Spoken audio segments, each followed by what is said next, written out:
Tentera Darat memantau anggotanya dengan ketat daripada terjebak dalam aktiviti keganasan termasuk pembabitan mereka dalam kegiatan militan Daesh. Panglima Tentera Darat Jeneral Tan Sri Raja Muhammad Afandi menegaskan anggota Tentera Darat mesti membendung dan sedar kesan negatif terhadap diri, organisasi dan negara jika melibatkan diri dengan sebarang bentuk kegiatan tersebut.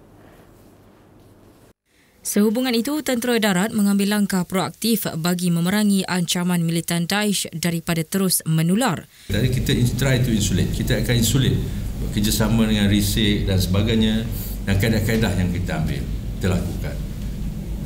Dan mereka yang terlibat juga telah melalui dasar-dasar dan polisi sedia ada akan diambil tindakan yang sewajarnya. Pada perkembangan berbeza, pemimpin tertinggi Tentera Darat itu berkata pihaknya turut mengemaskini keperluan kursus yang ditawarkan kepada anggota mengikut keperluan semasa selain bermanfaat setelah bersara kelak. Kita Tentera Darat pun akan mengambil mekanik-mekanik kita pun melalui mereka yang mempunyai CJ vocational dan juga mereka yang mempunyai diploma untuk diisikan sama ada di Korps Jurutera Elektrik dan Jentera atau core yang mempunyai keperluan teknikal yang lain.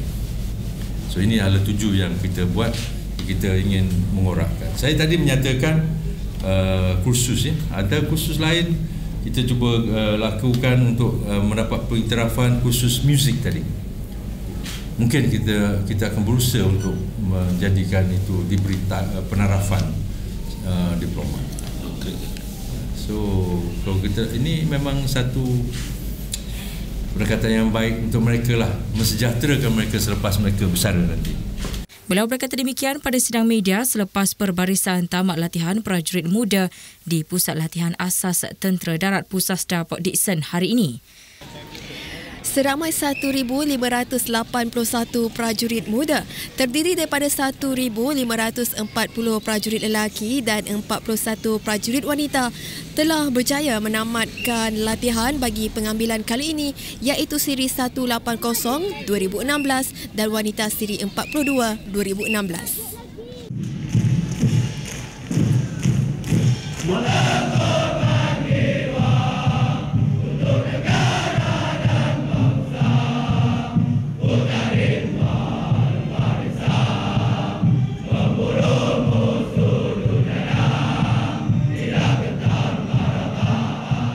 Perbarisan kali ini menganugerahkan prajurit muda Muhammad Ilham Saleh berasal dari Kedah sebagai prajurit muda keseluruhan terbaik berdasarkan kepimpinan, dedikasi, minat, kegigihan dan inisiatif yang tinggi serta menunjukkan kebolehan dalam semua aspek latihan di samping kecemerlangan dalam setiap ujian yang dijalankan. Sementara itu, pemenang hadiah akademik terbaik prajurit Nur Farhana Ain Zainal Arif, kecergasan jasmani terbaik Munggang Anak Itan, kawat terbaik Muhammad Zahir Zainul Abidin dan penembak terbaik Muhammad Syahmi Muhammad Bakri.